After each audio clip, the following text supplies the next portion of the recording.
La voix du peuple. La voix du peuple. La voix du peuple sur Radio à vous l'été. Radio à vous l'été. L'esprit patriotique. Merci de votre fidélité sur Radio Kadolka, sur Radio à vous l'été. La voix de la résistance du peuple togolais. On accueille en ligne depuis Lomé au Togo où la campagne pour les élections législatives bat son plein. Nous accueillons Gérard Dja. Bonsoir. Bonsoir à monsieur Amos et bonsoir à toutes vos auditrices et vos auditeurs. Je rappelle que vous êtes secrétaire exécutif de DMP, Dynamique pour la majorité du peuple. Vous êtes candidat aux élections législatives régionales au Togo. Alors, d'abord, quel est l'engouement autour de cette campagne dans plusieurs villes du Togo que la Dynamique pour la majorité du peuple a déjà sillonné, Gérard Dja? Bon, nous pouvons dire que je ne sais pas, nous sommes à 2 jours de la fin de la campagne parce que la campagne va se terminer le samedi prochain. Donc, nous sommes à 2 jours de la fin.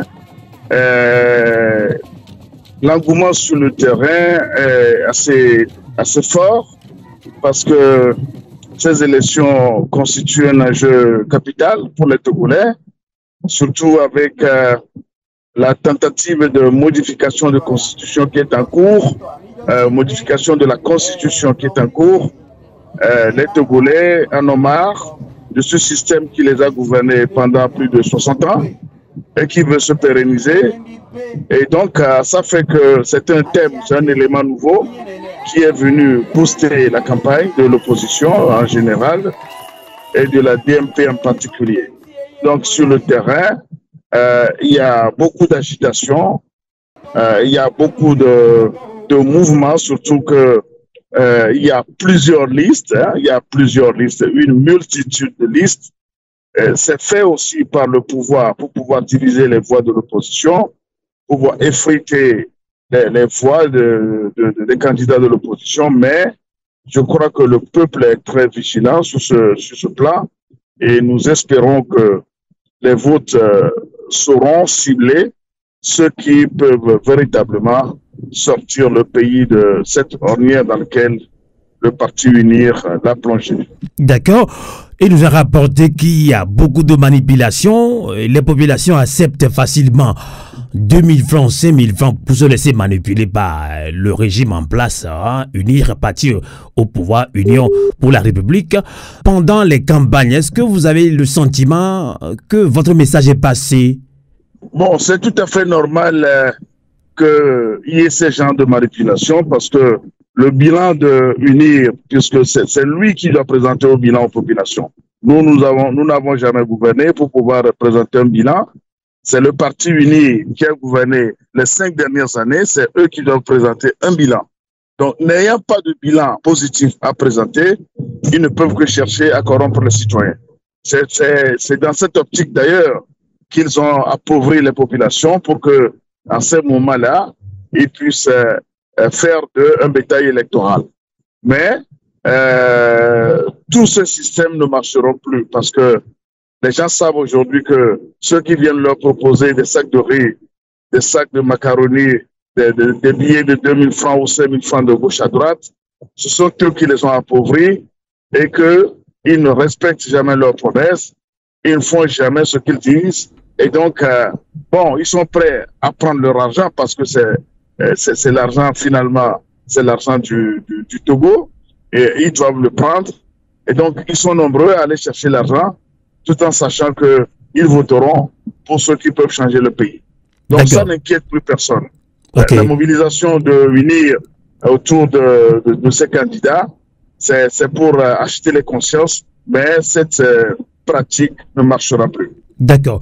Alors, Gérard Dja, élection législative, mobilisation contre le coup d'État constitutionnel au Togo. Alors, comment allez-vous mener les 2 batailles? Bon, je l'ai dit tantôt, le contexte dans lequel l'Assemblée sortante a modifié la Constitution ou bien a changé carrément la Constitution, je crois que ça vient s'ajouter au thème de la campagne. Parce que ça a révolté plus d'un. Donc, beaucoup de Togolais se sentent floué par le parti UNIR qui, avec ses amis, ont modifié la Constitution. Donc, c'est un nouveau combat qui vient de commencer. Et nous disons que les électeurs, et les Togolais d'une manière générale, n'ont qu'à faire de ces élections-là un référendum pour dire non à cette modification de la Constitution. Donc, nous attendons la réaction de la population dans les urnes le lundi prochain. Mais dans tous les cas, que les populations disent non à cette modification ou de n'importe quelle manière ils vont s'exprimer, le combat pour la restitution de la Constitution de 1992 reste d'actualité. Et je pense que sur ce plan, l'ensemble des partis politiques de l'opposition doivent s'unir pour contrer cette volonté de la monarchisation de notre pays. Et personne ne doit se laisser de côté parce que il faut absolument que nous puissions arrêter ce coup d'État. Donc, je pense que ce combat ne vient que de commencer. Nous allons tout faire pour que cette monarchisation programmée par le RPT-UNI ne puisse pas marcher. Gérard Dia, l'opposition a toujours dénoncé les fraudes électorales au Togo. Pour certains analystes, la CENI, Commission électorale nationale indépendante, est à la solde du régime en place. On sait qu'il y a toujours fraude au Togo par rapport à ces élections. Comment sécuriser les votes? Comment le citoyen lambda peut-il sécuriser son vote, selon vous? Bon, vous savez, on a toujours parlé de fraude électorale. C'est vrai que l'UNI n'a pas d'autre méthode de gagner que de frauder. Mais les méthodes changent selon le type d'élection. Nous ne sommes pas en train de faire une élection présidentielle. Ce sont des élections législatives. Et si UNIR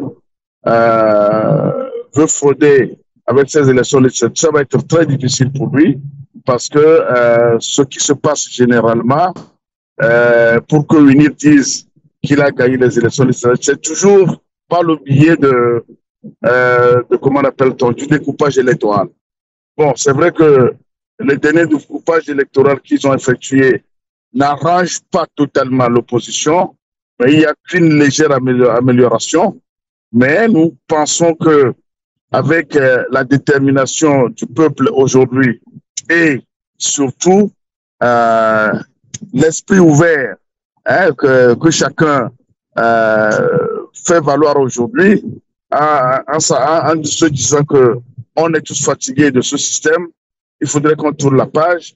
Je pense que ça va être difficile à venir de chercher encore à frauder parce que tous les partis politiques de l'opposition qui veulent l'alternance s'organisent aussi pour contrer les fraudes. Donc nous autres à notre niveau, nous prenons des dispositions pour que tous les systèmes de fraude qu'ils auront mis en place puissent être déjoués. Et d'autres partis aussi sont en train de faire la même chose.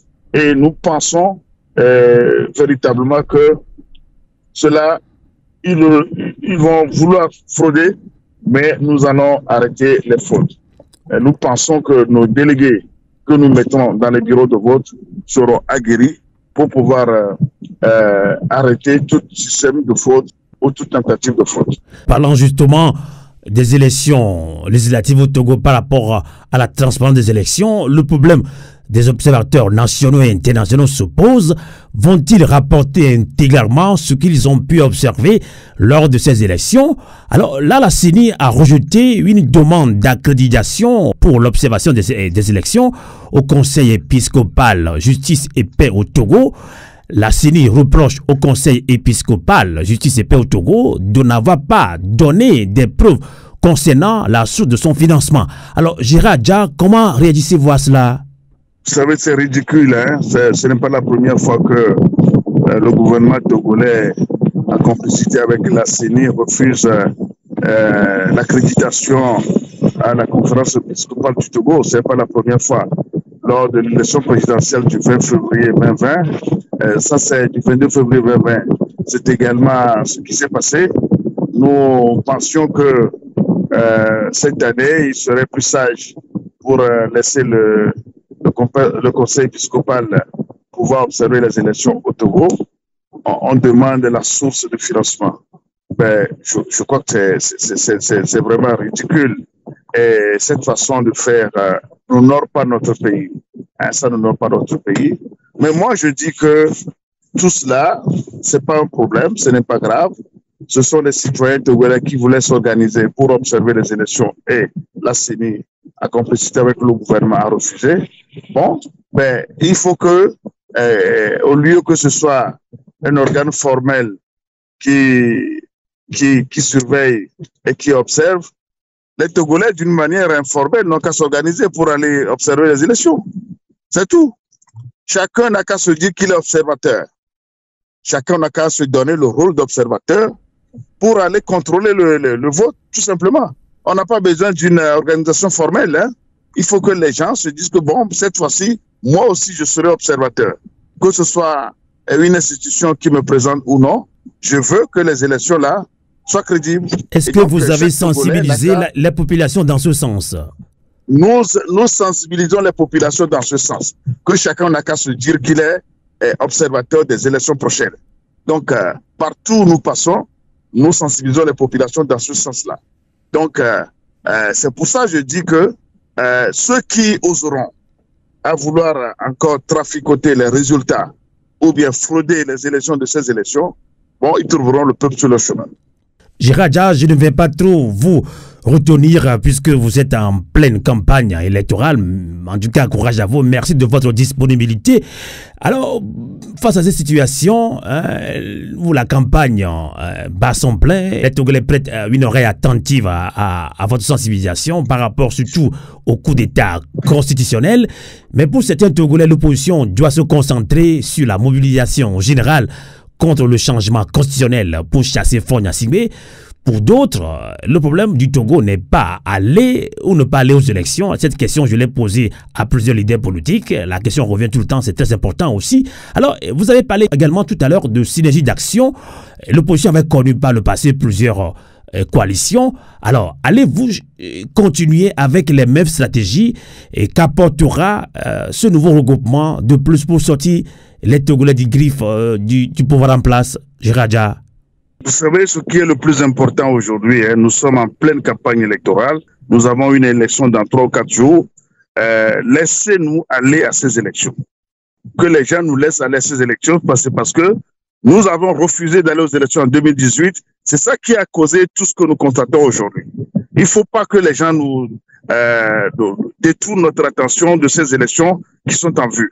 Nous sommes engagés dans ces élections et heureusement que toute la classe politique de l'opposition s'est engagée dans ces élections. Donc, allons à ces élections, sensibilisons les populations pour qu'ils nous donnent la majorité. Au cas où nous obtiendrons cette majorité, bon, nous saurons comment gérer cette victoire pour que cette modification soit finalement réglée. Au cas où nous n'allons pas obtenir la majorité, je crois que le problème reste et l'opposition va s'organiser en ce moment-là. On ne peut pas chercher à régler 2 problèmes à la fois.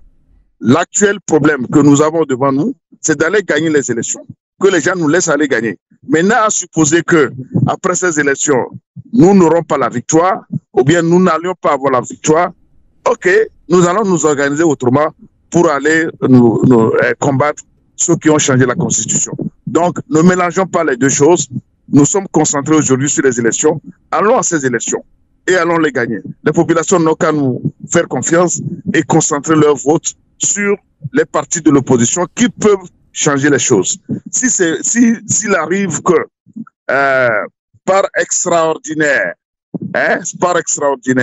l'opposition n'arrive pas à gagner les prochaines élections, ce qui m'étonnerait, bon, on verra comment réorienter le combat pour lutter contre le changement de la Constitution.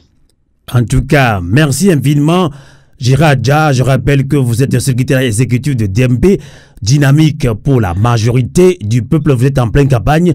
Vous êtes également candidat aux élections législatives régionales. Merci et bon courage à nous tous. Bonsoir, à vous l'été. Merci beaucoup, Amos. Radio à vous l'été. La voix de la résistance africaine.